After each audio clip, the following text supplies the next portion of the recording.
everyone, my name is Connie Meyer, and today I am presenting my course project for educational psychology on gender integration in the classroom.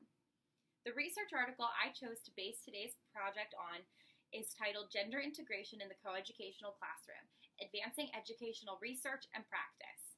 This article was a collaborative effort out of Arizona State University by Richard Fabes, Carol Martin, Laura Hanisch, and Dawn DeLay. It was published in 2018 in the School Psychology Quarterly. Gender in the context of this article is referred to a broad array of characteristics that are not constrained to a gender binary of girl or boy. This is very similar to our textbook definition of a person's acquisition of sex-related roles, regardless of whether they correspond to one's physiological sex. Gender integration is the degree to which people across gender identities interact with and value others. Gender integration varies from classroom to classroom and, as you can imagine, across cultures. The purpose of this article is to bring attention to the impact gender integration, which I will refer to as GI for the rest of this presentation, has on students' social and academic outcomes. This article discusses several social psychology theories that contribute to the role of GI in the classroom.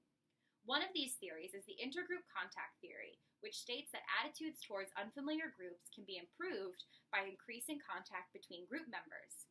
This theory was first used to discuss race relations in the 1950s, but in the context of this article talks about how girls and boys grow up in seemingly distinct cultures that can cause them to alienate each other throughout childhood and adolescence and into adulthood, where they might hold other genders to varying standards or expectations. Using intergroup contact theory to increase contact between these groups can help foster respect and socially compassionate interactions. This article then goes on to examine how gender integration impacts classroom climate. One study cited in the article found that the more strongly elementary students perceived GI, the more they reported liking school. GI fosters a sense of community, and high GI was found to correlate with higher motivation and engagement in students. Additionally, the role of the teacher is essential to making GI work in education. In another study referenced in this article, teachers made frequent comments approving of other gender play in an elementary school classroom. Through this teaching tactic, interactions between genders in the classroom increased approximately twice the base rate. When teachers stopped the commentary, these interactions fell below rates. In its conclusion, this article discusses the potential costs of failing to address GI and segregation in the education system. One of these costs could be that the lack of gender integration might lead to increased gender stereotyping of academic interests and skills.